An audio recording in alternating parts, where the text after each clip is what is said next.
Buenas tardes a todos y a todas. Vamos a empezar la segunda sesión, en esta ocasión dedicada a The Wasteland o La Tierra Baldía de Thomas Stern Eliot. Y contamos hoy con una mesa que casi no necesita presentación, porque a mi derecha se encuentra Juan Lamillar. Ahora haré una breve reseña de su obra, pero es un poeta conocido por todos, ¿vale? y casi, insisto, no necesita presentación. A mi izquierda inmediatamente está José de María Romero Barea, también profesor, poeta, narrador, traductor y periodista, publica también en muchos sitios, al igual que Juan Lamillar. Y allí a la izquierda, al final, al fondo, pues el profesor Michael Gronow, que también conocéis todos, o sea que una mesa necesita poca presentación. En cualquier caso, Juan Lamillar es licenciado en Filología Hispánica, fue profesor de instituto, ya ha pasado a mejor vida, vamos a dejarlo claro, y bueno, como crítico ha escrito y publicado sobre todo sobre Luis Cernuda y sobre la poesía española contemporánea, ¿no? Obras como El desorden del canto o Un lugar en el que llueve.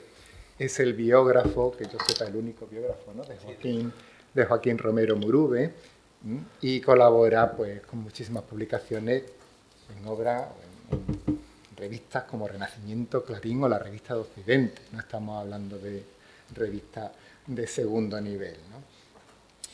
Y desde 1982 pues tiene nada más y nada menos que 13 libros de poesía publicados, ¿no? Las últimas publicaciones son Extraña Geografía y La Nieve Roja. Y bueno, pues evidentemente está incluido en antologías porque se lo merece, no por otra razón, ¿no? No porque sea el único poeta con la letra L en el apellido, ¿no? ¿Vale?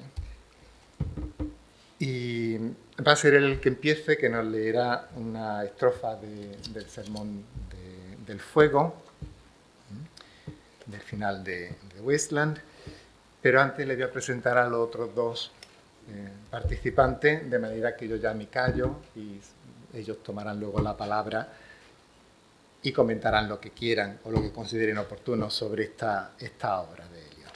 Pues José de María Romero Barea pasó por esta casa, vamos a dejarlo ahí. Es profesor también, es poeta, narrador, traductor, como he dicho antes, periodista cultural, es autor de varios libros de poemas, tiene novelas, también varias novelas escritas, Amargón, ¿no? Y ha traducido a Gerald Stern. Tiene bastantes traducciones, también colabora con la revista Anáfora, en fin, y otros muchos diarios, empezando por Le Monde Diplomatique, perdón por mi acento francés, en La Vanguardia, en la revista de letras, en Claves de Razón Práctica, en Quimera, en fin, tiene bastantes publicaciones y continúa publicando, ¿no? Y por último, de Michael John Gronow Smith, pues voy a decir muy poco, profesor titular de esta casa, y él me ha insistido en que no diga nada más que eso, pero yo voy a añadir una cosa, aunque sea una antítesis. Este es un señor que sabe tanto que no sabe ni lo que sabe, ¿vale? Y cuando lo oigáis hablar, pues ya os daréis cuenta de que, en fin, iba a decir que es un pozo sin fondo, pero es que esa metáfora es negativa. No, es que es un pozo sin fondo, pero de lo que sabe. O sea, así que me temo que al menos a él sé que tendré que pararle los pies en algún momento, porque si no, esto no acabaríamos hoy en esta sesión. A partir de aquí, pues estos tres señores tienen la palabra, la mesa es suya y a mí me habían dicho que esto iba a ser una mesa redonda, con lo cual espero que sencillamente abran el debate y que los aquí presentes pues participen, den su opinión, sus quejas, sus comentarios, lo que consideren oportuno, ¿vale?, sobre esta obra de Wasteland, que creo que va a dar mucho que hablar a pesar de tener ya pues un siglo de existencia, ¿no? Juan, cuando tú quieras. Leo, pero él me ha dicho que quería ser el primero o leo el texto que tengo preparado. Como tú quieras. Si quieres empezar por la lectura de tu texto, perfecto. Pues,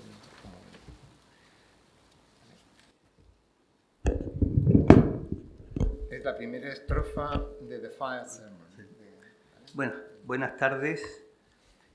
Agradezco a la organización de esta jornada, en las personas de Ricardo y de Nacho, la invitación a participar en ellas, no como especialista de Eliot, sino como escritor interesado en muchas figuras, pero hubo un tiempo que lo leí mucho, leí varios libros sobre él, biografías, y lo he seguido leyendo intermitentemente, pero esto me ha dado oportunidad a releerlo y comprobar que sigue siendo un poeta vigente que siempre nos aporta algo.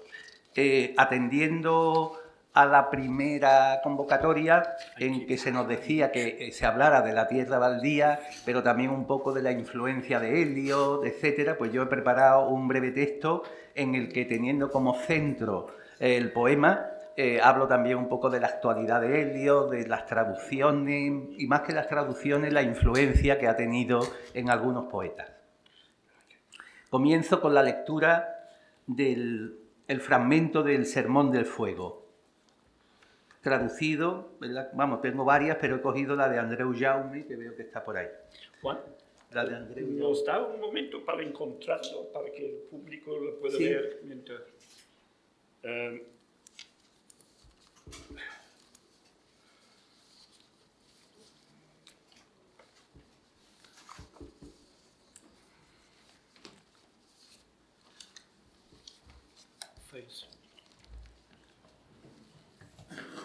¿Cuál verso es exactamente? El comienzo, el Sermón del Fuego, el dosel del río. Estupendo. El Sermón del Fuego. El dosel del río se ha roto. Los últimos dedos de follaje tratan de agarrarse y se hunden en la orilla húmeda. El viento atraviesa desoído la tierra parda. Las ninfas se han ido. Fluye suave dulce Támesis hasta que mi canción acabe. El río ya no lleva botellas vacías, papel de bocadillo, pañuelos de seda, cajas de cartón, colillas, ni otros testigos de noches de verano. Las ninfas se han ido, y sus amigos, vagos herederos de ejecutivos de la City, se han ido y no han dejado señas. En la orilla del Lehmann me senté y lloré. Fluye suave, dulce Támesis hasta que mi canción acabe. Fluye suave, dulce Támesis, pues no hablo alto ni extenso, pero a mi espalda, en un golpe frío, oigo un estallido de risa muda y la persecución de huesos. Alguien tomó la foto al día siguiente de la muerte de Thomas Stern Eliot.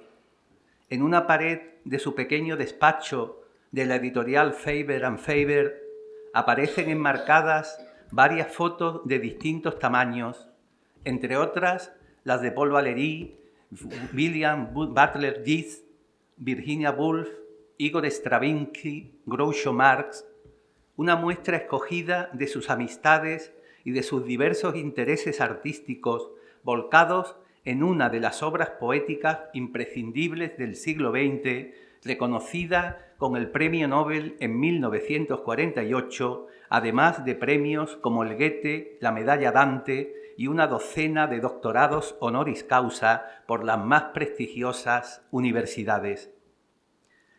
El trabajo crítico de Eliot estuvo a la altura de su obra lírica, con ensayos fundamentales para acercarse al hecho poético. Como director editorial de Faber & Faber, desde 1925 hasta su muerte, 40 años más tarde, estuvo atento a la mejor poesía contemporánea, Spender, Oden, Ted Hughes. Se le escapó Cernuda, que anhelaba estar en el catálogo y lo intentó a través de Edward Wilson, pero aunque lo consideró interesante, no lo tradujo. El lado dramático de su poesía lo fue acercando al teatro, con obras tan destacadas como Asesinato en la Catedral, Reunión familiar o El cóctel.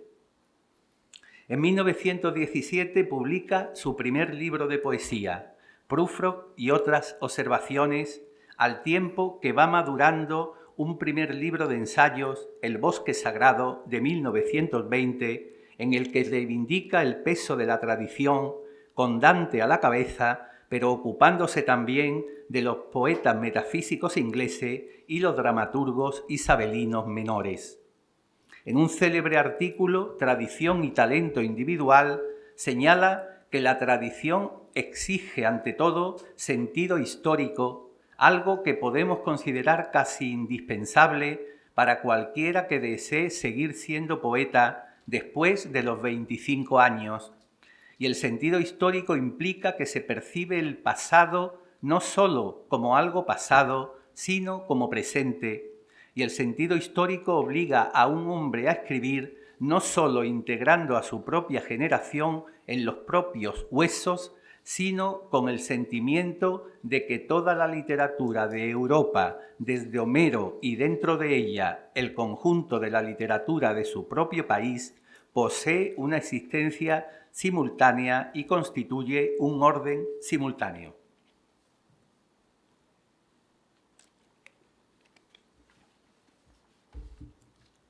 ...1922 se nos presenta un siglo después como un año decisivo en la literatura europea, con obras que modifican los géneros a los que pertenecen y que celebramos en estas jornadas, el Ulises y la Tierra Baldía. Y no hay que olvidar en las letras hispánicas la aparición de la segunda antología poética de Juan Ramón Jiménez, que tanto influiría en las generaciones posteriores y no solo en la del 27. París como centro cultural, como ha demostrado Antonio en esa novela crónica que lleva como título el año 1922, París como centro cultural, como una Babilonia del espíritu en la que podían coincidir en una cena Picasso, Stravinsky, Joyce y Proust. La Tierra Baldía tuvo mucha suerte en su difusión. Apareció en octubre de 1922 en The Criterion, la revista que Eliot dirigía, en noviembre en Estados Unidos en la revista The Dial y en diciembre la editorial Bonney and Liebig la publicó el libro. En septiembre de 1923 el matrimonio Woolf acogió la primera edición inglesa en Hogarth Press. Para su publicación el libro, a petición del editor americano, Eliot añadió unas notas aclaratorias. José María Valverde las considera bastante discutibles, no solo por lo incompletas y lo personales, sino porque en general resulta perturbador el hecho único en la historia de la literatura de que un poeta ofrezca a la vez sus versos y sus notas aclaratorias. El propio Eliot hablaba de su extraordinaria exhibición de una erudición falsa y, según Pound, fueron esas notas las que atrajeron la atención de los reseñistas. También sirvieron para que la crítica más académica viera cierta coherencia temática y estructural en un poema ciertamente oscuro. Arnold Bennett anota en su diario en septiembre de 1924, le dije: quiero hacerte una pregunta, no es un insulto. ¿Eran las notas a la Tierra Baldía una broma o eran en serio?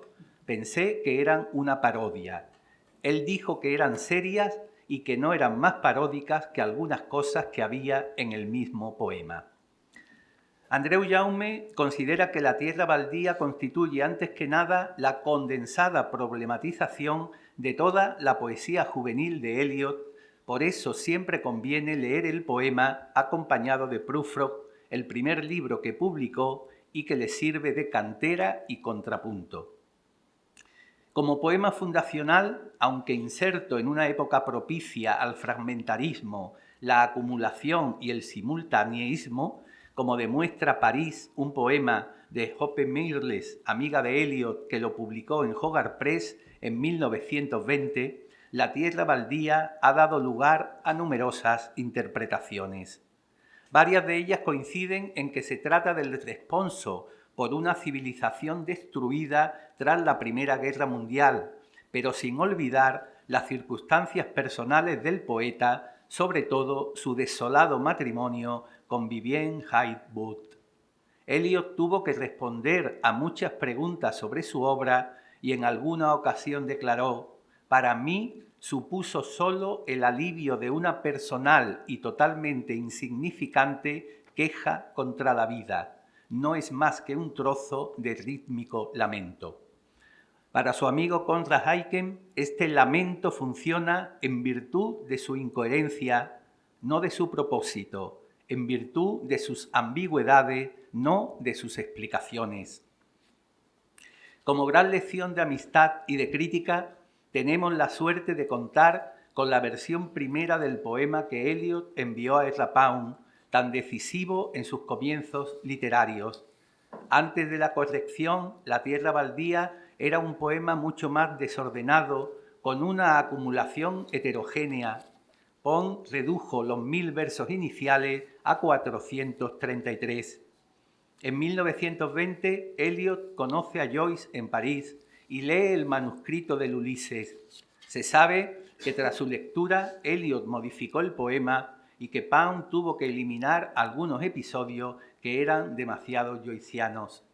Como editor, Eliot intentó publicar el Ulises, pero chocó con el puritanismo y la censura. Sin embargo, en 1939 publicó Finnegan Wake.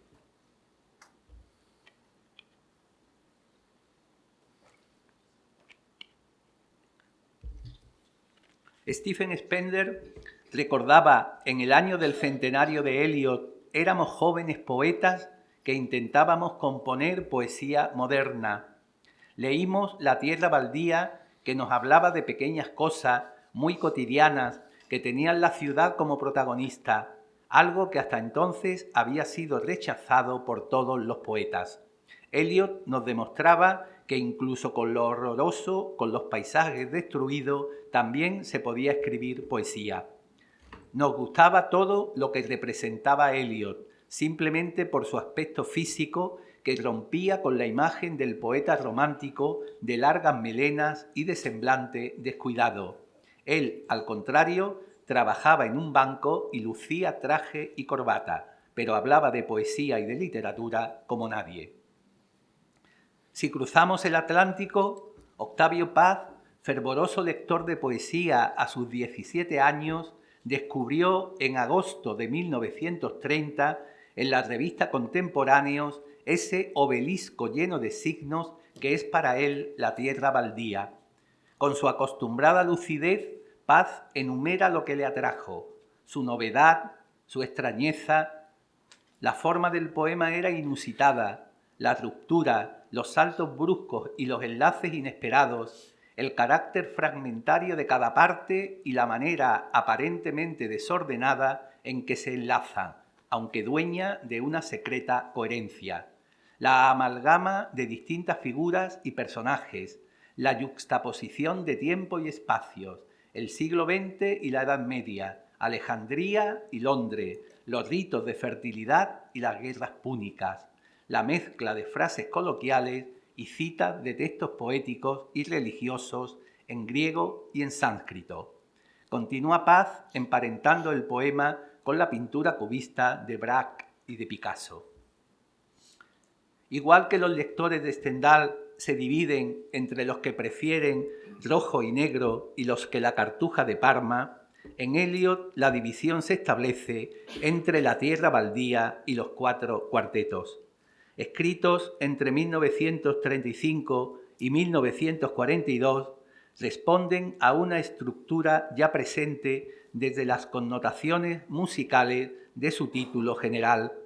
Todos tratan de la naturaleza del tiempo y cada uno está asociado a los distintos elementos: aire, fuego, tierra, agua. Eliot los consideraba su mejor obra y destacaba Little Giddings. Ya en 1928, Eliot se había presentado como clásico en literatura, monárquico en política, anglo-católico en religión. Entre otros disfraces y paradojas del personaje, José Emilio Pacheco señala la de ser un poeta vanguardista y un ensayista conservador. En su ensayo Las tres voces de la poesía, Eliot distinguía la del poeta que habla consigo mismo o con nadie, la que se dirige a una audiencia y la que conforma un personaje dramático. De todas ellas dejó notables muestras en una obra poética amplia y diversa. En las últimas décadas, Eliot no ha dejado de estar de actualidad. No solo su obra, también su persona. En 1981, el compositor Andrew Lloyd Webber convirtió el libro de los gatos habilidosos del viejo Possum de 1939 en un musical de gran éxito, Cats. Peter Ackroyd publica su biografía en 1984, Lyndall Gordon otra en 1998. En 1996 salen a la luz sus primeros poemas, Invento de la liebre de marzo. Se publican 8 volúmenes de su epistolario, se descubren nuevas cartas y nuevos poemas. Además, su intenso y desgraciado matrimonio con Vivienne llegó a la pantalla en 1994 con Tom and Beat, dirigida por Brian Gilbert, y en el 2001 Carol Seymour Jones publicó una biografía de Vivienne Eliot con un subtítulo sugerente, Una sombra pintada.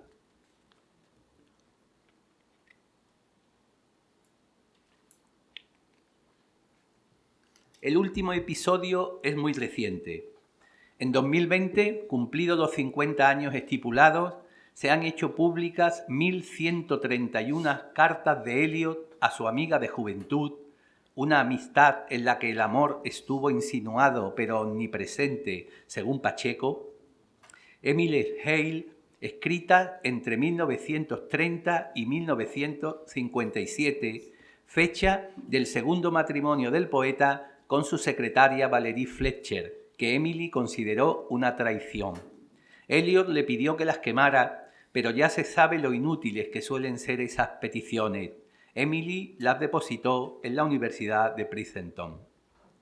En el ámbito hispánico, donde fue pronto y ampliamente traducido, tenemos los recuerdos de José Antonio Muñoz Rojas cuando lo visitó en su despacho pequeñísimo de Russell Square en 1936. El poeta Juan Luis Panero evoca las visitas de Eliot a su padre Leopoldo cuando estuvo al frente del Instituto Español. Da las buenas tardes al señor Eliot, mi padre y aquel educado espantapájaros, sentados en sus butacas de cuero, hablando en un extraño idioma, en el 102 de Eaton Square, Londres, 1947. En cuanto a influencias poéticas, aparte de las impresiones y enseñanzas que cualquier poeta o lector pueda sacar de su acercamiento a la obra, Juan Malpartida observa que Eliot influye en Cernuda como crítico y en algunos poemas de madurez. También en Gil de Viedma, algo en Claudio Rodríguez y en Jim Ferrer, e incluso en algunos poetas de la experiencia como Felipe Benítez Reyes, cercano al primer Eliot y traductor de Prufrock. Eliot fue un gran admirador de Stravinsky. Por los diarios de Robert Kraft, asistente y sombra del músico durante décadas, conocemos los pormenores de alguna cena celebrada en Londres en los últimos años del poeta. Eliot muere el 4 de enero de 1965. En su funeral se programa Anthem, obra de 1962, que pone música a unos versos de Little Giddens, el último de los cuartetos. Ya a mediados de febrero, Stravinsky había terminado su nuevo homenaje al amigo, Introitus T.S. Eliot in Memoriam, obra muy breve para tenores, bajos, arpa, piano, 2 timbales, 2 tam-tam, viola y contrabajo. Las cenizas de Eliot se depositaron en la iglesia de East Coker, la aldea de Somerset en la que durante 2 siglos vivieron los antepasados del poeta y que da título al segundo de los cuartetos, dando sentido al lema de la reina María Estuardo que abre el poema: en mi principio está mi fin. Escuchando las voces en ese intenso y extraño introitus, la fusión de música y poesía nos lleva a los versos de Bart Norton. Las palabras se mueven, la música se mueve solamente en el tiempo, pero aquello que solo está viviendo solo puede morir. Tras hablar, las palabras alcanzan el silencio.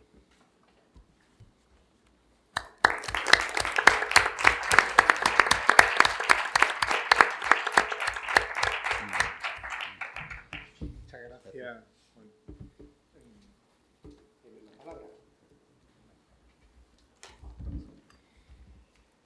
Gracias, José María.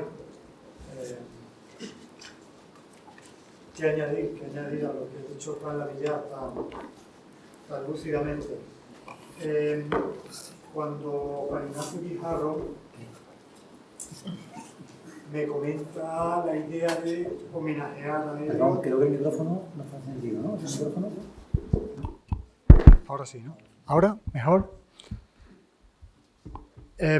Me comenta eso, ¿no? La idea de homenajear aquí en la facultad a Eliot con motivo del centenario, ¿no? de ese 1922-2022.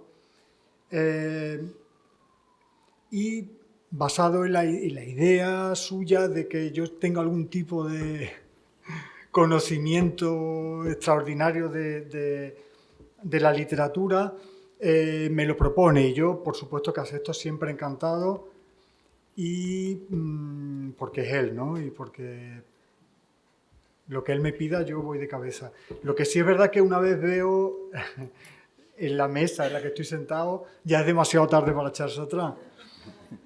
Y claro, imaginaros, ¿no? José María Tejedor, Juan Lamillán, Michael Gronow, que sé que la palabra experto se ideó para él, ¿no?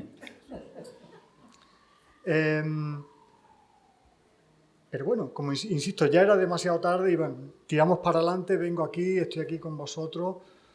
Y nada más entrar, pues me encuentro a mi querido profesor Manuel Almagro, en cuya clase, en tercero de carrera, tuve la oportunidad de conocer a Eliot precisamente, su poesía. Y bueno, también resulta que tengo que hablar de Eliot delante de mi profesor, ¿no? Del que me lo presentó y el que me introdujo en su literatura, ¿no? Esto no era tan complicado, puesto que él también siempre habla con mucho desprejuicio acerca de la obra de Eliot, ¿no? Yo me acuerdo que nos deslumbró, ¿no? Aquellos versos, pero él también nos insistía en que nos quedáramos con los versos. A él, si no me equivoco, no sé si habrá cambiado de opinión, la crítica no le gustaba demasiado. Decía, quedaros con los versos, que las opiniones de este señor son, la verdad, bastante fachas, decía él, ¿no? Entonces, con su sinceridad habitual ya nos conquistó a sus alumnos, ¿no? Y bueno, antes también de decir eso, de seguir hablando de Eliot, también me gustaría llamar la atención de que paradójicamente en la mesa anterior sobre Virginia Woolf han sido todas mujeres, aquí somos todos hombres. No sé si eso redundará mucho en la fama de Eliot como poeta de derecha, no lo sé. El caso es que aquí estamos y a mí personalmente me gustaría hablar bien poco y escuchar también qué os parece, qué os sigue pareciendo la poesía de Eliot, sobre todo a las mujeres, ya que aquí en la mesa no hay representación, ¿no? Y por último ya la cosa se complica todavía más cuando veo aparecer también a don Antonio Rivero Tarabillo, que ha escrito una novela maravillosa sobre este año, con lo cual, en fin, como digo, demasiado tarde, sé clemente con mi conocimiento de la materia. Yo, si os parece, lo que me voy a hacer una pregunta que también lanzo al respetable, y es si la poesía de Eliot, un siglo después, sigue siendo relevante, sigue siendo vigente, si ahonda en nuestro presente o se ha quedado en aquel año, si acude a nuestro rescate o nos mete en nuestra torre de marfil. Si todo este tejido de modernismo está imbricado de emoción o es un puro juego. En definitiva, si la poesía de Eliot sigue haciendo lo que debería ser la gran poesía, que es poner frente a nosotros un espejo donde nos refleje y donde nos ayude a enfrentarnos o a afrontar la idea de amor, odio, libertad, tiranía, la paz, la guerra. Entonces yo regreso al poema, pues varios años después, ¿no? Y lo pongo un poco a prueba, ¿no? Luego tendremos la oportunidad única de escuchar los versos de Eliot en su idioma original, gracias a Michael. Yo voy a leer la traducción de Jaume y leo en los primeros versos del poema, quizás los más populares, ¿no?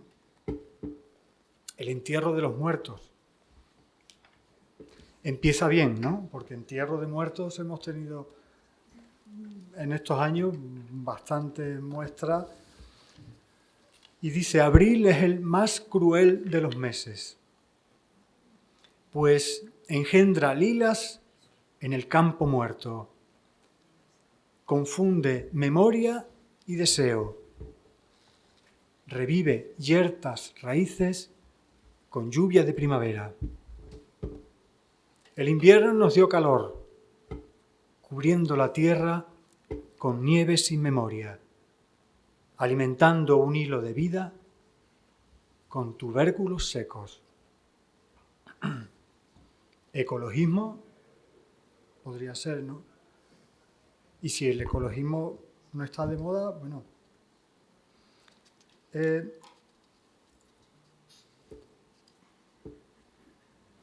Conoces, dice un poco más adelante en el poema, solo un montón de imágenes rotas.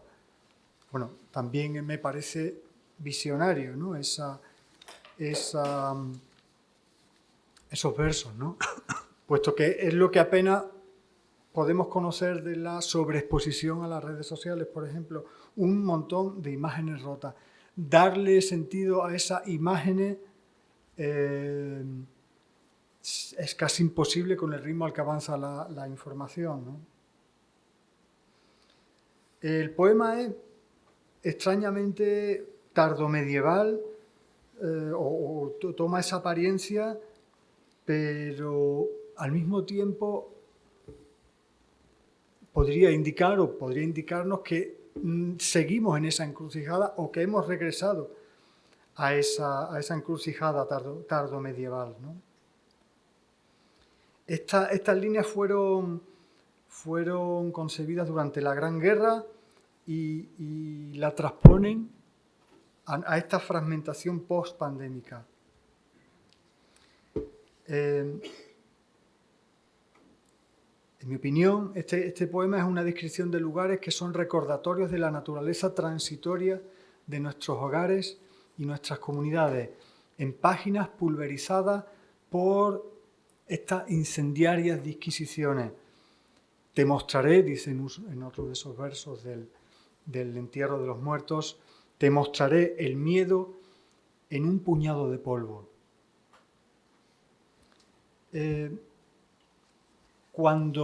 Y ya termino,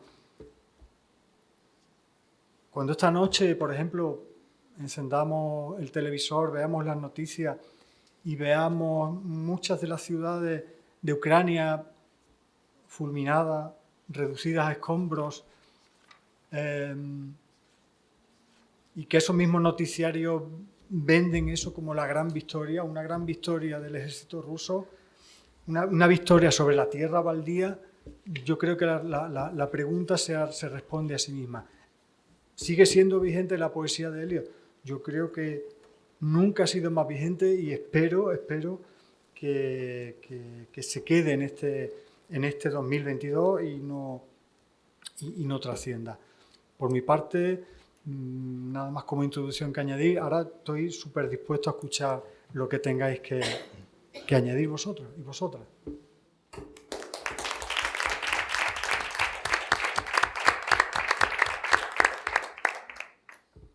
Pues lo que yo diría es que hemos escuchado a dos artistas con una sensibilidad muy aguda y a raíz de eso hemos tenido acceso a dos dimensiones, tanto global como actual, de esta obra, The Wasteland.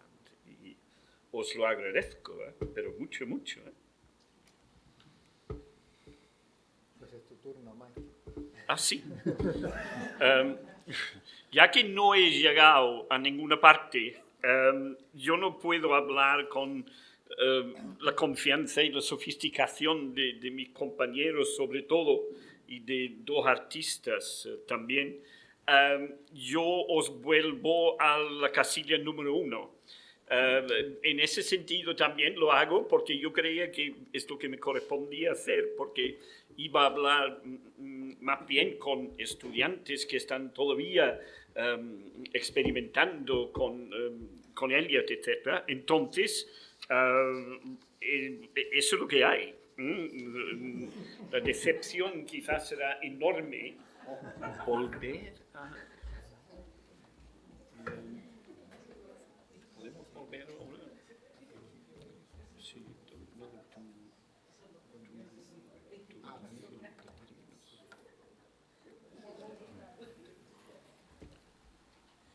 es un poco como una lista de compra, digamos, ¿no?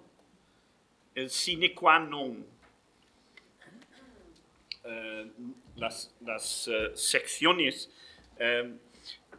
fundamentalmente, si hay que pensar en la temática de esta obra, yo entiendo que sí tenemos que volver atrás, pero sin menospreciar todo lo que tú has dicho, porque la demostración de la actualidad es enorme, ¿no?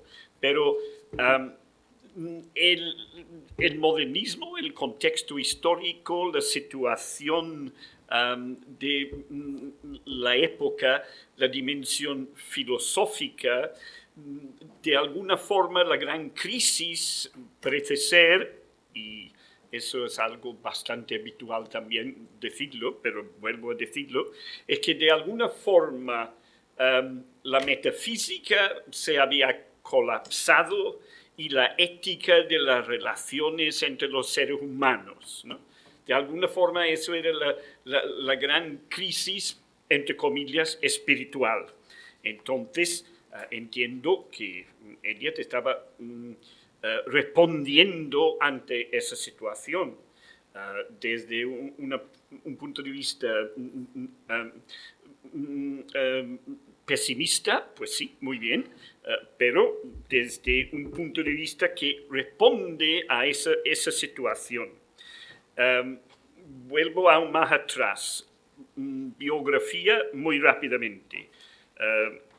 Nacimiento 1888, St. Louis, Missouri, habiéndose trasladado su familia desde la zona de Boston, donde era una familia de renombre social y también de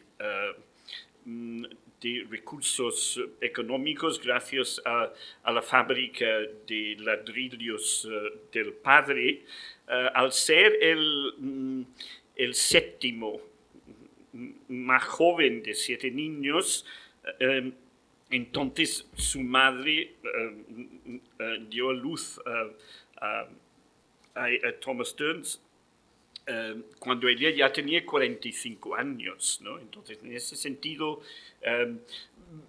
tuvo o experimentó cierta soledad en sus primeros años, una soledad melancólica que quizás queda reflejado en A Love Song of J. Alfred Prufrock, teniendo en cuenta también que la intelectualidad de Eliot, que va en aumento para llegar a ser enciclopédico, tiene sus raíces en el siglo XVII, como su abuelo también, al ser clérigo, al ser también intelectual, contribuyó a fundar la Universidad de Harvard. Cuando llegó como unitario de confesión para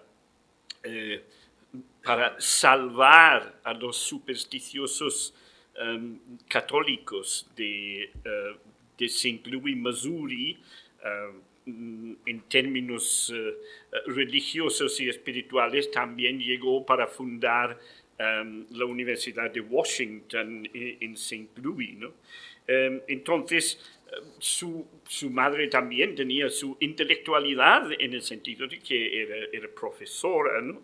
La educación, al empezar la educación empieza un proceso al revés de lo que hizo su familia al venirse de Inglaterra en el siglo XVII complejo. Un norteamericano llegará a ser, además, una persona con renombre en Inglaterra, ¿no? Entonces, la Academia de St. Louis, the Smith Academy se llamaba, el Milton Academy cuando era un niño, un joven en Massachusetts. 1906-1910, Harvard, además con un grupo de profesores muy prestigiosos, ¿no? George Lyman, Kitteridge, el erudito de Chaucer y Shakespeare, Santayana, el filósofo, William James, el psicólogo y el experto en pensamiento religioso, Bertrand Russell además llegará a tener relaciones personales con él, ¿no? Porque es precisamente Russell que contribuye a crear un ménage à trois entre Vivian, el propio Eliot y él mismo, digamos, ¿no? Figuras como Irving Babbitt, etc. Y por casualidad, entre toda esta intelectualidad, del entusiasmo que cogió para colaborar con la revista literaria de estudiantes, la pura casualidad de al estar, según la anécdota, esperando en la puerta del editor de la revista, ve debajo de la escalera una estantería de libros y en esa estantería ahí encuentra el libro de Arthur Symons, The Symbolist Movement in Literature, de 1890, acceso a los simbolistas franceses, y una afirmación que hará casi a susurros a lo largo de su vida, pero de modo vocífero al final de su vida, acceso al simbolista, el poeta Jules Laforge, ¿no? Interesante si se lee acerca de Laforge, y la obra de Laforge es enciclopédica su vida, digamos, ¿no? Tiene algo de lo estrafalario también, termina en Montevideo, que actúa como asesor de emperatrices, etc. Es una figura muy, muy interesante y personifica The Wasteland en cuanto a su estructura y su forma, diría yo, ¿no?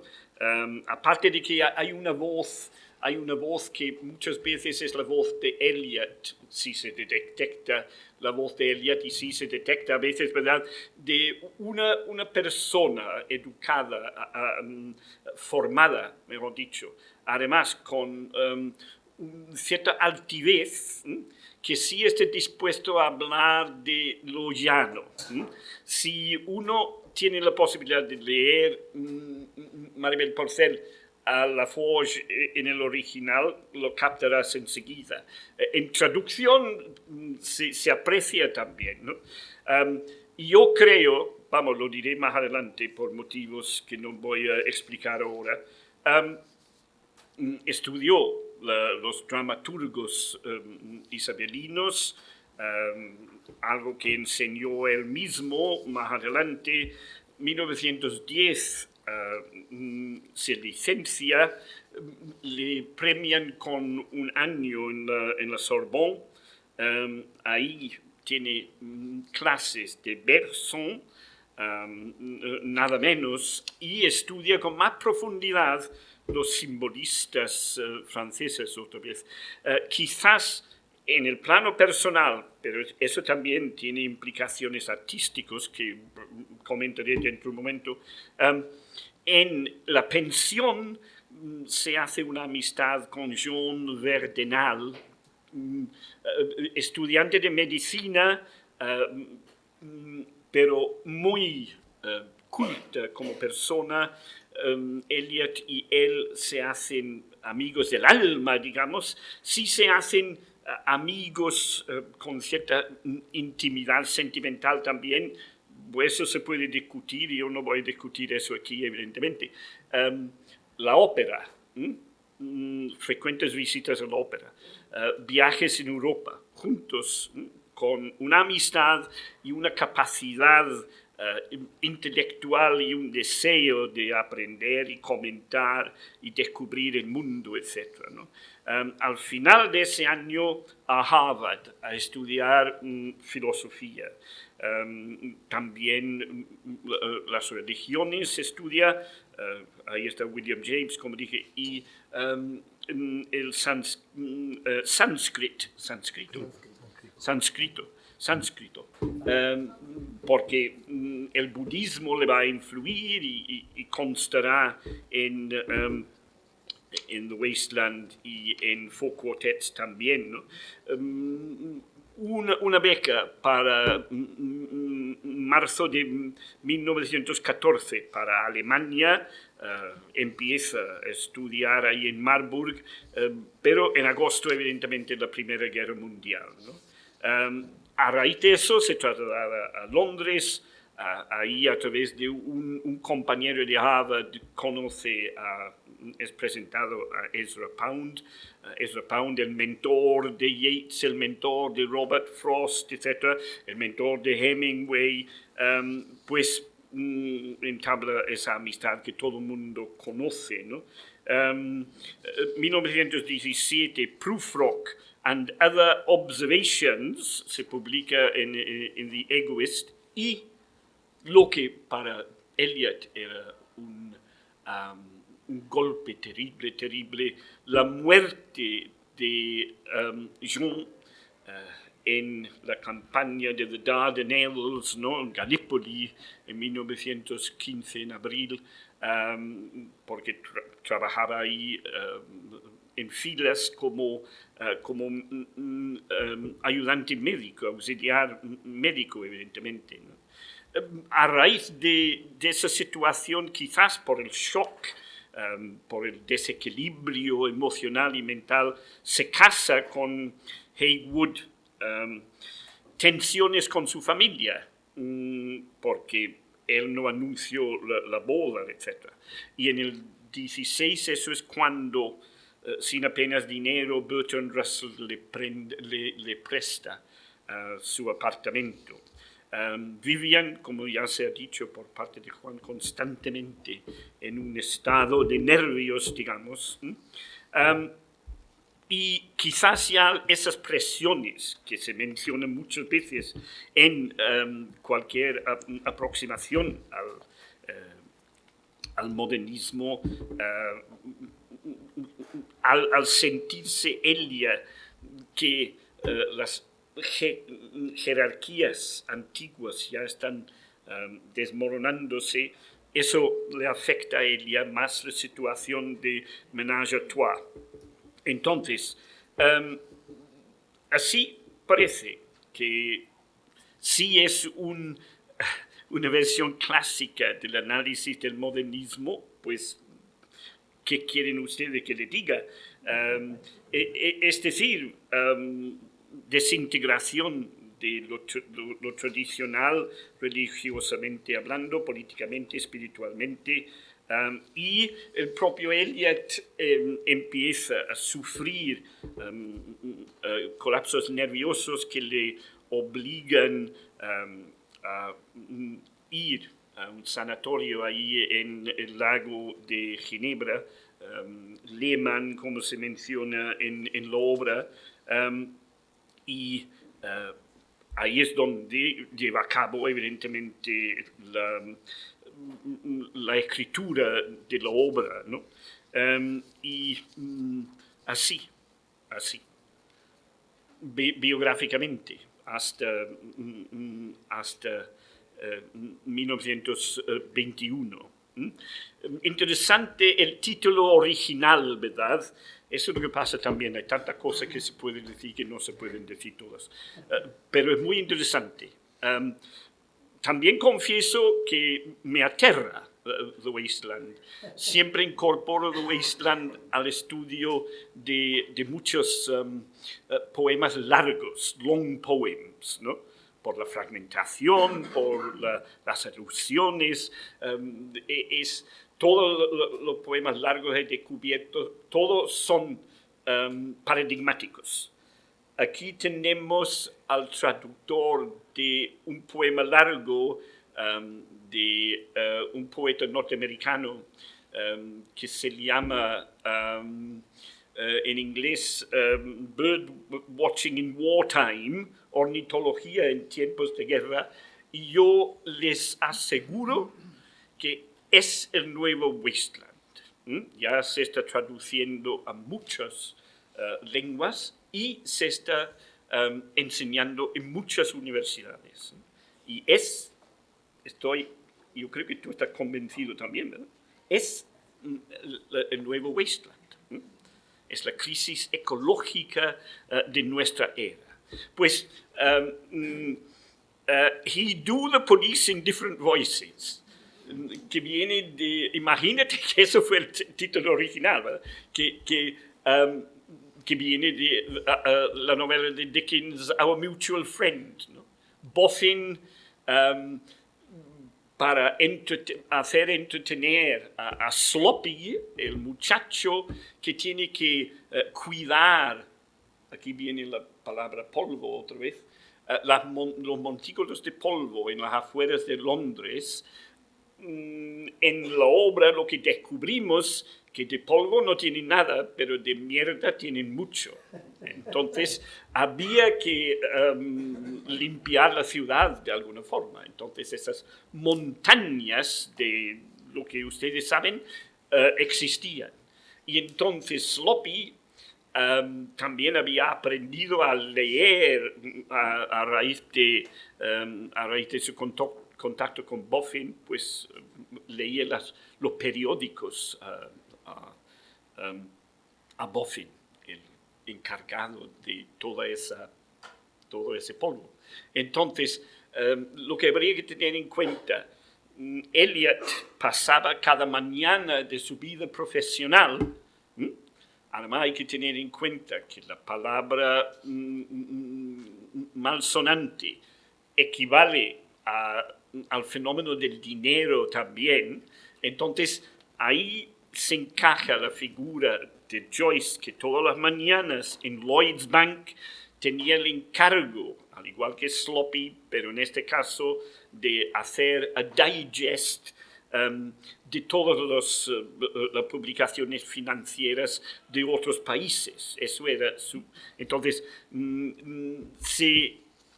se llegó a identificar, creo yo, con la figura de Sloppy, digamos, ¿no? Entonces, como digo, ¿cuáles son los aspectos de la obra que se sigue comentando en las tertulias, en publicaciones? Siempre andan ahí, digamos, ¿no? Si deben estar ahí todavía, pero también hay que agregar otros elementos también, evidentemente, con nuevas perspectivas, lo global, lo actual, están ahí, están ahí. Es decir, que se expresa la realidad del mundo moderno en una cacofonía de voces, ¿no? Mientras que a la vez no le gusta a esa voz, si hay una voz totalizadora, mucho ese mundo, ¿no? Es decir, el mundo está cambiando, evidentemente, en función de valores y jerarquías después de la Primera Guerra Mundial, y aún así también hay una sensación de que esto sigue siendo a new world powerless to be born, como dijo Matthew Arnold, ¿no? Entonces, el caos después de la Primera Guerra Mundial no ha cesado. La inflación rampante en Alemania en 1921, el mapa de Europa está cambiando, The Irish Free State, 1921, que implica la guerra civil, el periodo posterior a la revolución bolchevique, todo lo que tiene que ver con la mujer, con M mayúscula, el voto 1918. Y entonces, que 1921, él lee Hermann Hesse, Blick ins Chaos. Y entonces el radicalismo, la conjunción de Jacob's Room, interesante mencionar la radio, una otra cacofonía de voces. Es decir, que la BBC empezó a emitir programa, locutor de continuidad, anuncios de otros programas por la noche o al día siguiente, ráfagas de música, otro long poem, digamos, ¿no? Y esos elementos de la fragmentación, de la cacofonía, del puzzle sin resolver, están ahí. Y no se puede escapar de ellos. Muchas gracias.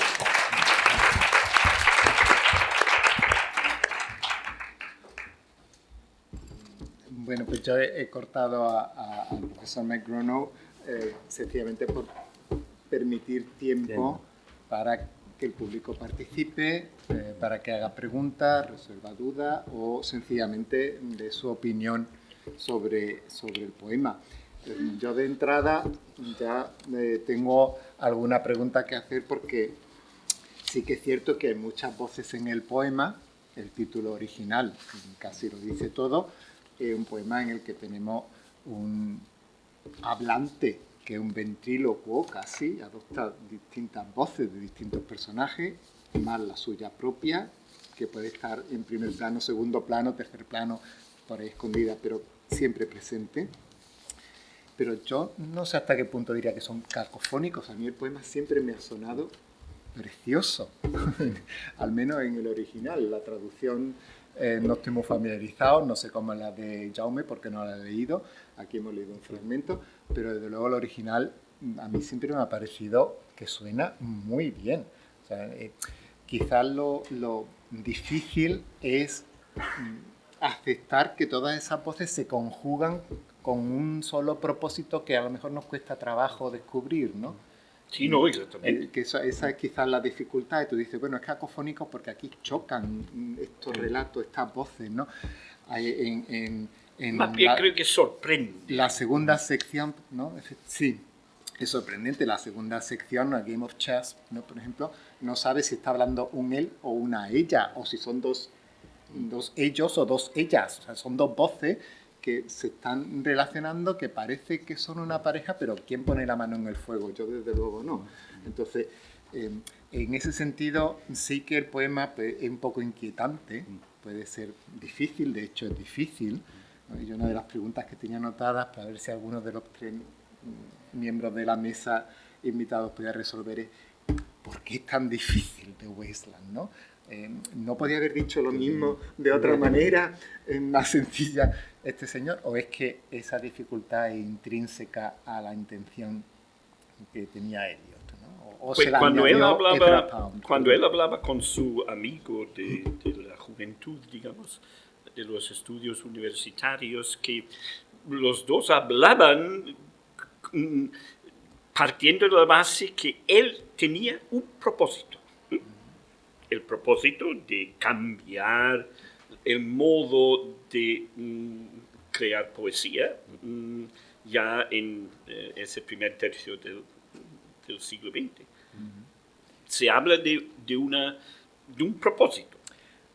Bien, pero un ese proyecto. propósito, por ejemplo, lo podía tener en Dryden, ¿no?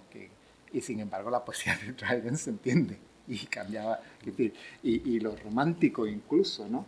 Es decir, tenía un propósito de cambio, pero su poesía es bastante más asequible que la poesía modernista, por lo menos que The Wasteland. Oye, yo no estoy opinando, estoy trazando el gráfico. Sí, no, me parece bien. Yo estoy haciendo preguntas, me estoy haciendo preguntas por si alguien tiene respuestas. No sé si Manuel Almagro las tiene. La pregunta de ¿por qué no lo decía más fácilmente? ¿No? La respuesta es muy sencilla, porque no podía. O sea, no podía.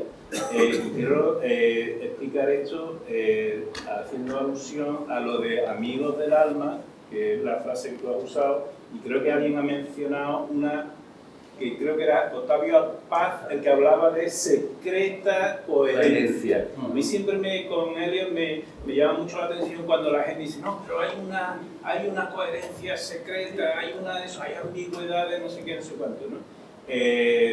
Bueno, el poema realmente es tela de fácil de entender. Es decir, cuando no se entiende el poema, y lo digo por propia experiencia, me he leído montones de explicaciones del poema, ¿no? Donde todas acaban chocando, es decir, en el momento en que enfocas el análisis de la sección primera, luego pasa a la segunda, chocan, y luego chocan, y chocan, y chocan, ¿no? ¿Por qué? Porque lo estás analizando como si fuera un poema coherente, porque no tienes la llave para el poema.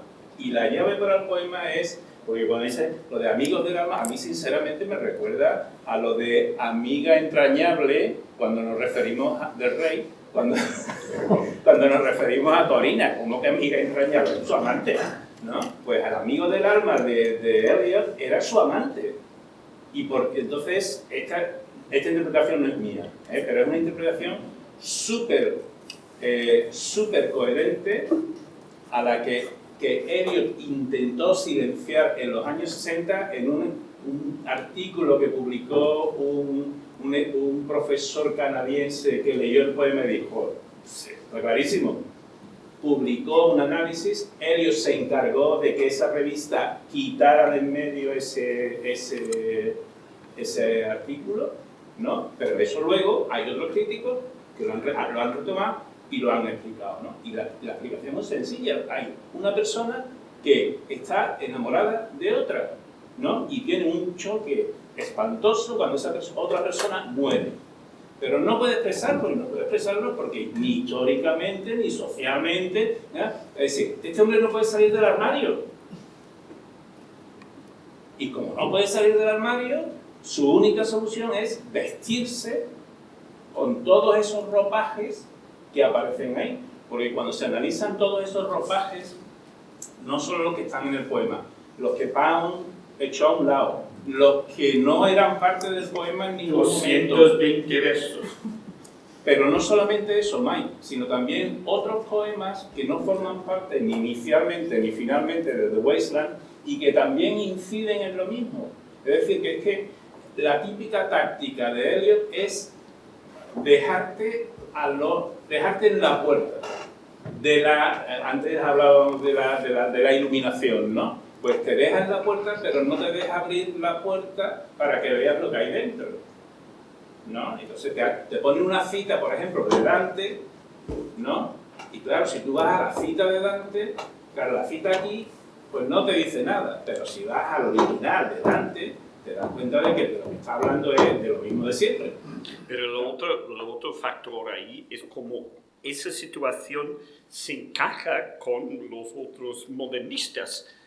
Es decir, Jacob's Room no tenemos descripción o acceso directo al personaje solamente a través de las impresiones.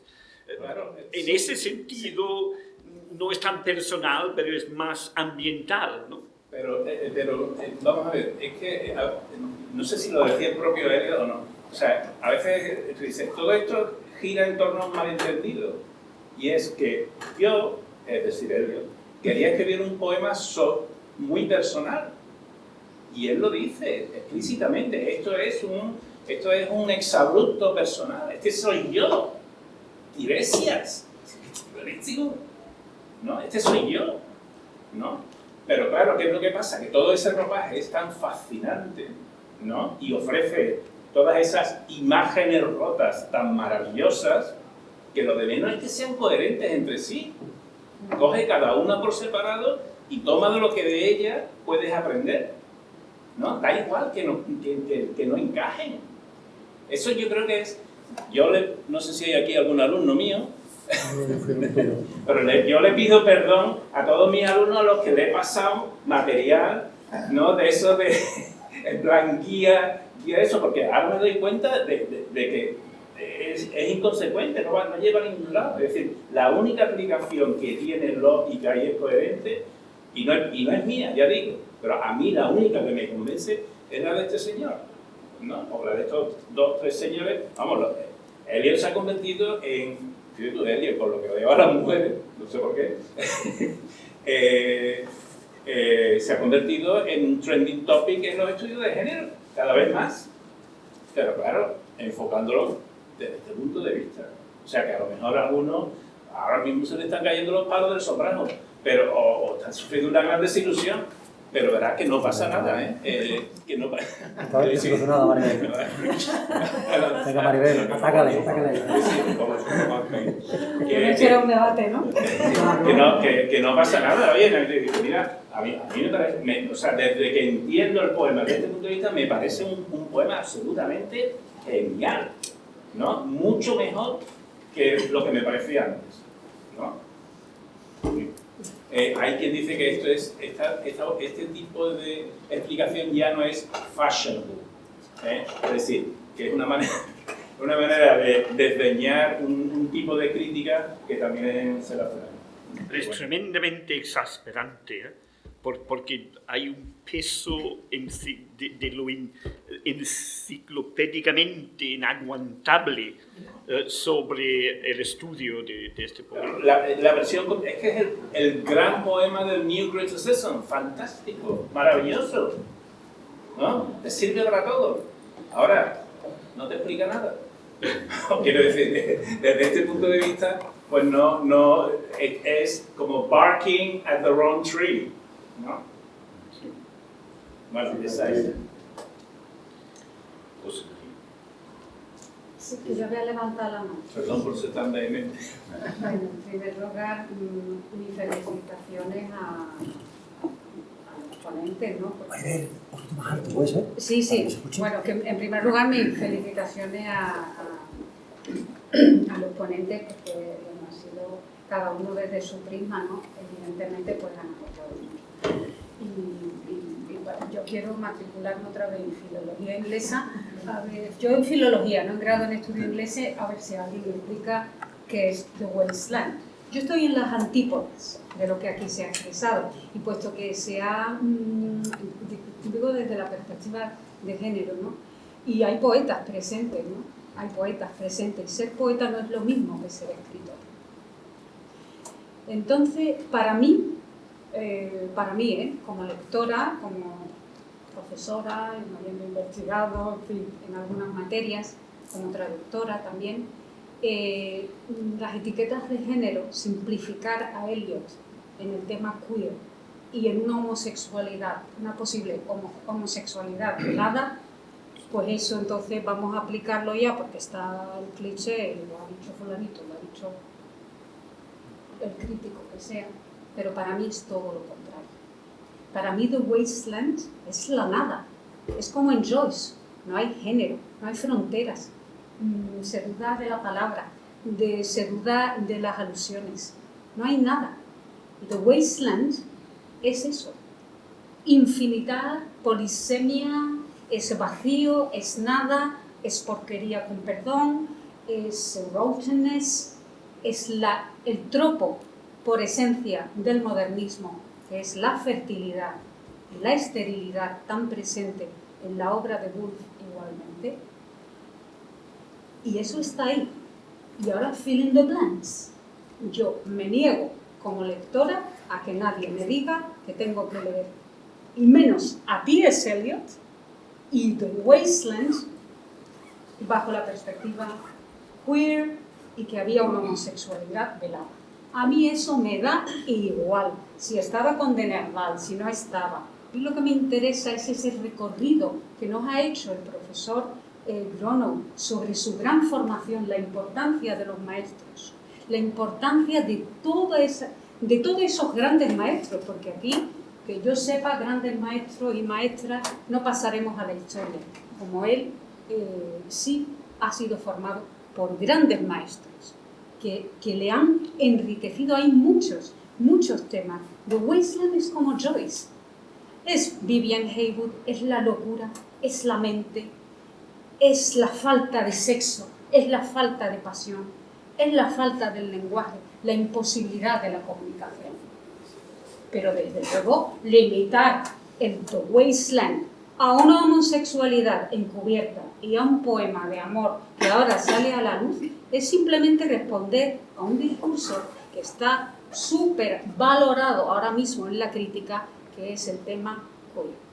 Y es ver que ahora resulta que todos son homosexuales y que utilizan la poesía para expresar eso velado. Pues hay muchísimo. Fill in the blanks, whatever.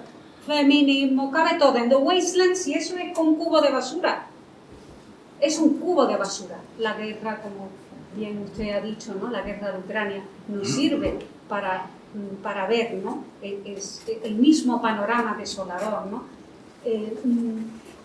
Pues con lo que queramos, con lo que queramos. Y es también la locura.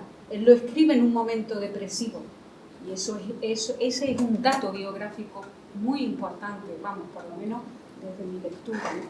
Y yo agradezco profundamente este encuentro, que mi pena es que no han venido más estudiantes, que son los que deberían estar aquí, porque nosotros nos escuchamos, tenemos ese discurso, ¿no? Académico, ¿no? para hablar de los grandes, ¿no? De los grandes poetas. Y solo una pregunta al señor Juan Lamillar. ¿La traducción que ha leído de quién era? La de Andreu Jaume. Sí, la que... las últimas. Sí, de las últimas, ¿verdad? sí, hay bastante, claro. Sí, hay muchas. Pero esa es la que ha leído. Pues muchísimas gracias. Y Juan y todo el mundo, ¿alguien conoce en castellano? Lo que pasa es que se publicó privadamente de un José María Aguirre. Ah, sí. Ah, ¿lo conoces? Bueno, sí, porque hay un zaragozano. amigo en Zaragoza, sí.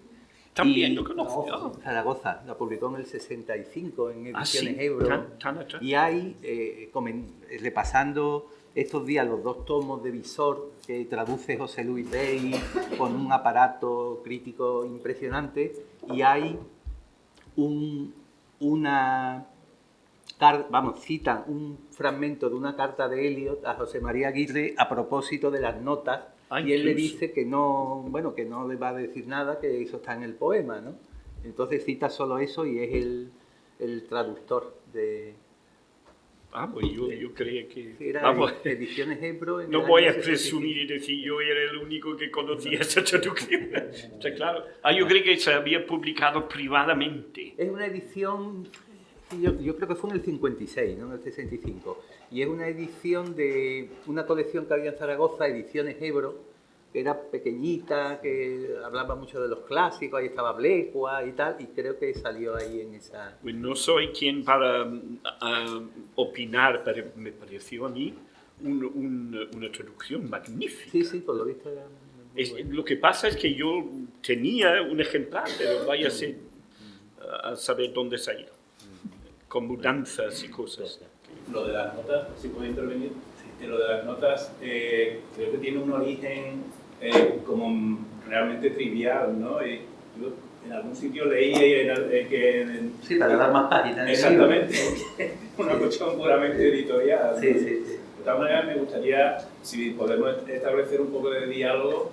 Yo no estoy diciendo que todo poeta sea homosexual, pero si uno lo es, no pasa nada en decir que lo es. O sea que aquí no estamos poniéndole el uniforme a nadie. Esto es un debate, ¿No? de eso se trata. Sí, vale, de acuerdo. Pero curiosamente, yo creo que Mike, he prestado mucha atención al enfoque de Mike, porque Mike nos ha ido llevando de la mano precisamente por el aspecto biográfico. Y lo que yo he dicho, efectivamente, se explica precisamente a partir de esa sustancia biográfica, ¿no? Que después hay un contexto donde la crítica se decanta por una interpretación en determinado sentido, el fin de la decadencia de Occidente y tal y cual. Pues me parece muy bien. Pero lo gracioso del tema es que no son incompatibles las dos explicaciones. Lo que no nos ha dejado, Mike, claro, es... ¿Puedo terminar? Sí. Es decir, que es que no hay ninguna incompatibilidad entre el actor y su ropaje, o el personaje y el ropaje que lleva ese personaje. Y aquí, en el caso de Eliot, ¿no? Pues es evidente, es decir, que para mí tiene sentido que todo eso sea la manera, la única manera... Por favor, para cuando os interrumpo. Ya voy a terminar. La única manera en que él, que yo contestaba esa pregunta, es la única manera en que él puede explicar eso, que es una manera efectivamente muy torcida, no estoy haciendo un juego de palabras, es una manera un poquito complicada, y eso, pero que en todo ese proceso nos acaba dando un poema absolutamente maravilloso. Es que no hay ningún juicio sobre la bondad, la calidad del poema. Ya. Sí. No, Mike, ya la broma, ¿no? Porque yo no soy muy witty, desde luego, son mucho más witty que yo. Que el menage à trois, ya que has mencionado el aspecto biográfico, no nos ha quedado claro con quién, que era otra de verdad. Sí, es una buena pregunta. Claro, porque como estamos hablando del Danos tema... detalles, Mari, da detalles. Yo siempre he leído entre Bertrand y Russell y Vivian, ¿no? Sí, porque ya hay una referencia más adelante a Margate Sands, ¿no? Y Margate, un lugar costero, ¿no? Es donde Bertrand llevó a Vivian durante 15 días. Que la pobre la enterró, por lo visto, T.S. Eliot. Sí. Como a todas las mujeres de esa época, que eran un poquito disidentes. Sí, Antonio tenía... A ver, sobre Russell. Russell, en teoría, estaba haciendo ahí el papel de que se recompusieran ellos en su matrimonio. Es decir, no funcionaba la relación de pareja entre Vivian y Tom. Russell se acostaba con ella. Eliot, de algún modo, lo toleraba porque entendía que eso podía ser una especie de que si no funciona conmigo, la está preparando para que en otro momento funcione conmigo. Esa era la filosofía de subyacía eso. Pero eso creaba también un remor y eso creó un malestar que se añadió a todos los malestares que tenía él. El ménage à trois funcionaba en que Russell se acostaba con Vivian y Eliot de algún modo era testigo de piedra del asunto. Esa fue Yo no estoy de acuerdo en absoluto con mi querido antiguo profesor Manuel Almagro por 2 o 3 motivos. Conozco, lógicamente, muchos aquí conocemos la teoría esa, que tiene bastante solidez, pero se contradice, para empezar, con el título que acaba de recordar Michael, He Do the Politics with Many Voices. Es un poema coral, es un poema polifónico, porque todos los grandes poemas y obras literarias son. Y la reducción a una sola lectura es eso, reduccionista, y creo que depriva de mucha de la riqueza que contiene. En mi opinión, no es un Roman à clave, no tiene una clave que necesite ser abierta. Creo que la amistad, lógicamente, pues malograda por la guerra y la muerte, pesa ahí. Él tuvo, sin duda, en mi opinión, un gran golpe emocional, pero hoy en día, desde nuestra óptica, tendemos a juzgar relaciones de otras épocas con ojos de hoy. Y la amistad, aunque fuera una amistad íntima de otra época, no necesariamente tiene que ser regida bajo el criterio sexual de hoy, porque realmente podría tener otro entendimiento bien distinto. Y en las biografías de Eliot y de lo que sabemos de él, lo más reciente de las 1000 y pico cartas, 1300 o sí, a Emily Hale, ahí aflora un Eliot heterosexual, pero con muchísimos complejos, con muchísimas zozobras, pero normalmente, que tiene una tendencia homosexual, entiendo yo, que eso lo manifiesta en diferentes episodios de su vida, y no le conozco otros episodios a Eliot. Podría ser, abonando tu tesis, que claro, fuera tan, digamos, tan ideal y tan impactante la relación que tuvo con este hombre, que luego ya no tuvo ninguna con nadie más. Pero no me cuadra en el contexto general. Y por otra parte, si yo, no siendo homosexual, alguien me saca que he tenido una historia homosexual y no ya que me pueda, digamos, condicionar mi biografía particular, sino que una obra que para mí es importante quede ya condicionada bajo esa óptica, pues yo, al igual que yo, trataría de apartar esa tesis. Como cualquiera, creo yo. Es lo que hizo. Sí, pero quiero decir... Intentó prohibir un heterosexual, la publicación del artículo. Pero un heterosexual lo haría igualmente. Ah, bueno. Ya, el problema es... Pero no por apartarlo... Pero que no son contradictorias. No. O sea, que no son contradictorias. Pero sí, quizá lo contradictorio, y ya termino con esto, es creer que ¿qué malo hay en que fuera homosexual? Nada, Sí. nada. Pero sí probablemente sea reduccionista verlo todo desde esa óptica, porque probablemente ahí coinciden muchos más elementos. Está, por supuesto, el malestar de la guerra. Está esa debate general. Está también su propia debate personal, su matrimonio y todos estos problemas, la depresión, cuando va a Lausanne. Todo coincide y es una coctelera. Podríamos hablar ya de James Bond y si es agitado o removido, pero todo está ahí con muchos elementos. Y no hay un único elemento en el cóctel, son muchos, en mi opinión. Sí, perdón, tiene la palabra Sí. José María. Sí.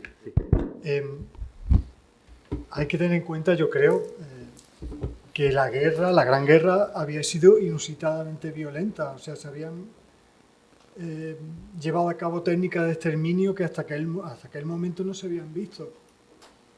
Este señor escribía después de todo aquello, con la consternación de todo aquello. También la gripe española había hecho sus estragos. E incluso ya se intuía la siguiente guerra mundial. ¿Por qué no se puede decir de forma más clara? Pues porque no se puede decir de otra forma, creo yo. Y el mismo debate surgió después de la Segunda Guerra Mundial. Ya sabéis lo de Adorno, cómo se puede escribir poesía después de...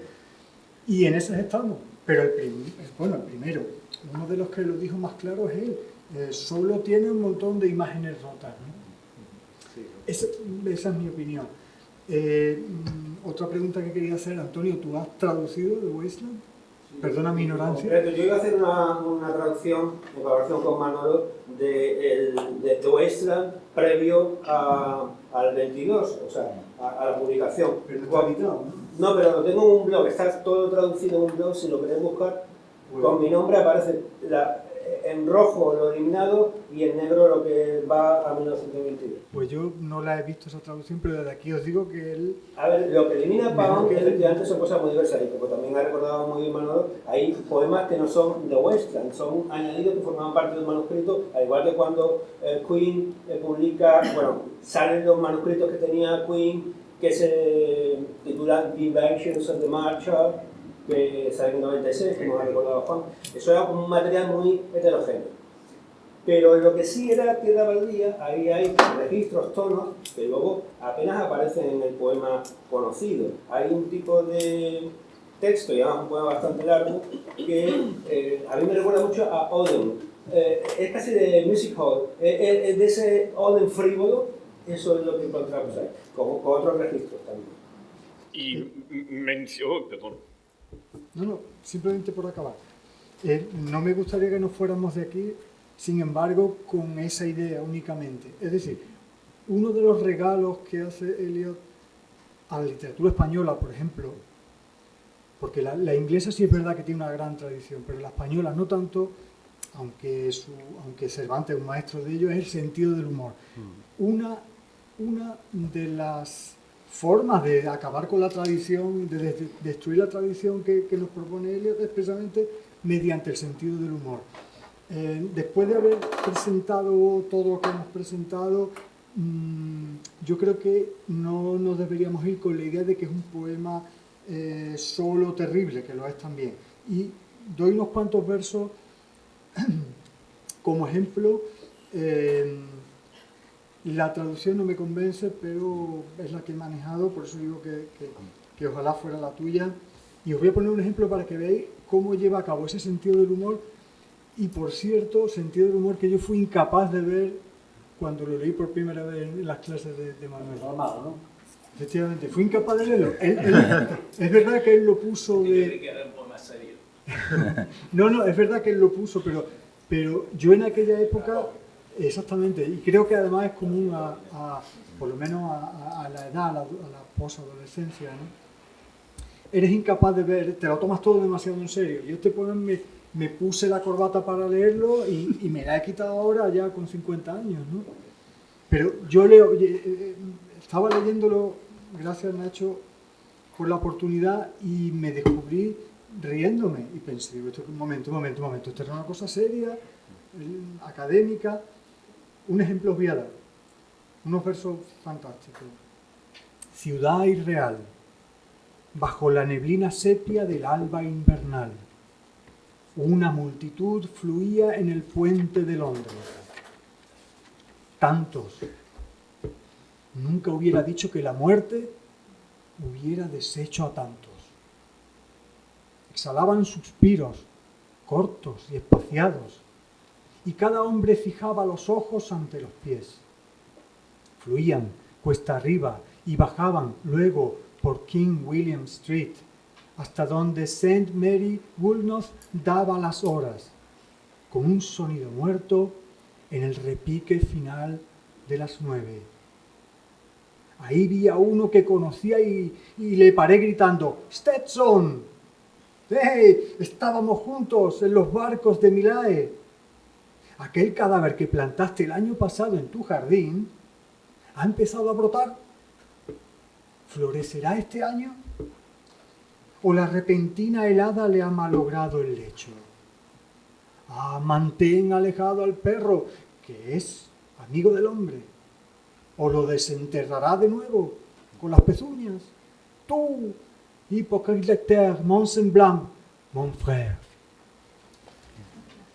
O sea, la tierra baldía, donde está enterrado un muerto, aparta al perro que lo desentierra. No sé, un chiste, es como el Quijote un poco en la primera parte, es un chiste detrás de otro. Luego, vale el tono y la trascendencia del poema, pero vale también que es un poema también para reírse, y eso lo ha heredado, por suerte, la segunda jornada de la literatura española, los poetas de posguerra, etcétera, que ya aprendieron esa lección hasta el día de hoy. Así que yo, por mi parte... Te olvidado decir que encontramos a Fear the Walking Dead, ¿no? Los zombies del principio son los que aparecen andando por el cuento. Perdón, Sí. por la interrupción. Sí, no, era un poco a lo que estaban hablando antes, buscando, leyendo alguna crítica, hablaba, no recuerdo ahora quién, de las tendencias homosexuales de Eliot y citaba una carta de Jaime Gil de Viedma, que a mí me sorprendió mucho, dirigida a un amigo suyo, a Luis Marsan, que sale en el programa Imprescindible que se dedicó a Gil de Viedma. Entrevistan a Luis Marsan y él saca esa carta y, curiosamente, dice, aquí estoy en Londres y tal, cohabitando con Eliot. Y claro, yo al principio digo, bueno, era cuando él estaba traduciendo a Eliot y digo, pues a lo mejor la cohabitación, pues claro, se refiere a que lo está conviviendo con la traducción. Luego hay algo que dice, mi familia quiere echarnos de casa. Y entonces ahí ya un poco... Pero bueno, la cohabitación yo lo entendí como que lo estaba traduciendo, la función del crítico y del poeta. Pero la carta es curiosa porque dice, aquí estoy cohabitando con Eliot. Y este crítico aludía a esa carta como prueba de las tendencias homosexuales, que también es una exageración, desde luego. Queda poco tiempo. No sé si Mike nos iba a deleitar con su inglés inmaculado. No queda poco tiempo, no nos hemos pasado. Bueno, empezamos tarde. Mike tiene permiso, que ya tenía una edad. No, es lo que usted diga. No, lo único que yo quería decir para terminar es que, a pesar de ser en Wasteland y una tierra baldía y de esa cantidad de profecías desastrosas que parece que se están cumpliendo incluso...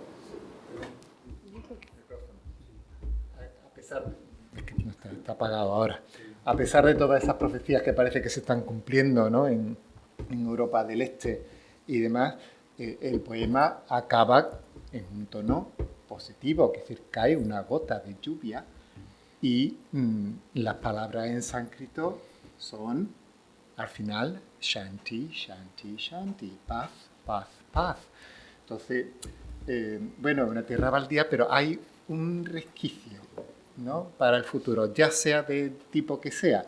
Desde luego, las tres claves que él ofrece en sánscrito tampoco es que sean muy convincentes, ¿no? La de data, damyata y damyata, ¿no? O algo así, yo no me la sé de memoria, tendría que mirarlas, ¿no? Dayambam, perdón, la segunda, y damyata la tercera. Entonces, pero son eso, control, generosidad y no sé qué, ¿no? Es decir, vamos a ver, qué cosa tan rara, ¿no? De nuevo, un vestido o un traje o un disfraz un poco extraño, pero que te dejan, a mí por lo menos, con esa esperanza de que una gotita de agua puede que haya en este desierto en el que vivimos, ¿no? No sé si... Que las fuerzas del universo te escuchen. No, en cuanto a Ucrania, digo. No, ya Ucrania y muchas más cosas, ¿no? Porque Etiopía lo está pasando también regular, en fin. Bueno. Sí. Venga. Y José María y Valer también, es lo que quiere la gente. Lo que hay que tener en cuenta, podemos buscar The Game of Chess al comienzo. Otra vez, si esto es ser conservador enfocando a Eliot, es decir que ofrece, vamos a decir versión, porque es tarde, una versión, lo que yo creo que es tan espléndida, del discurso de Enobarbo, el ayudante personal de Antony en Cleopatra, que ofrece una versión, yo creo, tan espléndida que en realidad, en vez de dar testigo a lo que es la erosión de lo maravilloso que sea Shakespeare, por ejemplo, que es un homenaje a Shakespeare, no es parodia, digamos. Eso ya se puede debatir hasta la saciedad, ¿no?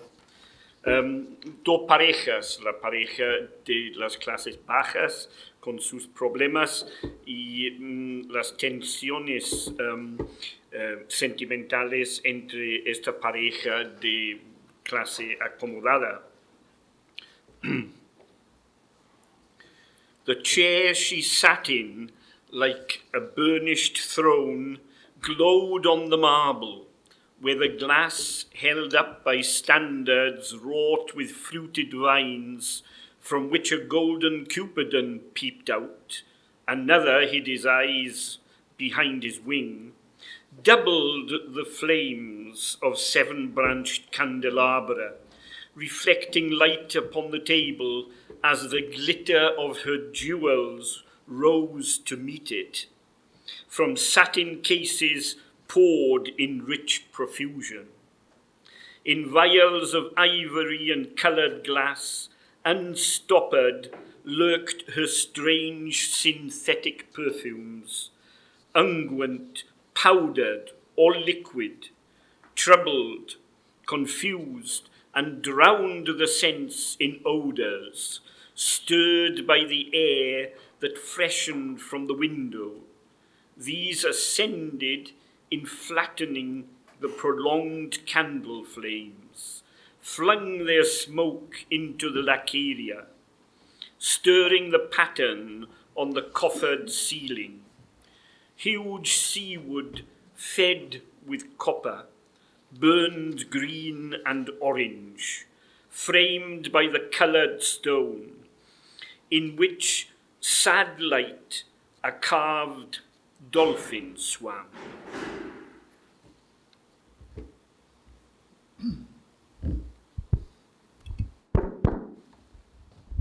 Una partida de ajedrez. El sitial en que ella se sentaba, cual trono bruñido, resplandecía en el mármol, donde el espejo con soportes labrados de racimos de uva, entre los que asomaba un dorado cupido, tras su ala escondía otro sus ojos, duplicaba las llamas de un candelabro de 7 brazos, que reflejaba una luz en la mesa, a cuyo encuentro emergía el fulgor de sus joyas en rica profusión vertidas con estuches de raso. En frascos de marfil y cristal policromo, destapados, fluían sus extraños perfumes sintéticos, ungüentos, en polvo o líquidos, turbando, confundiendo y ahogando los sentidos, en aromas que ascendían, removidos por el frescor de la ventana, aumentando las largas llamas de las velas, cuyo humo elevaban hasta el artesonado, conmoviendo el dibujo de los techos encofrados. Enormes troncos marinos llenos de cobre ardían en verde y naranja, enmarcados por la coloreada piedra, en cuya triste luz un labrado delfín nadaba.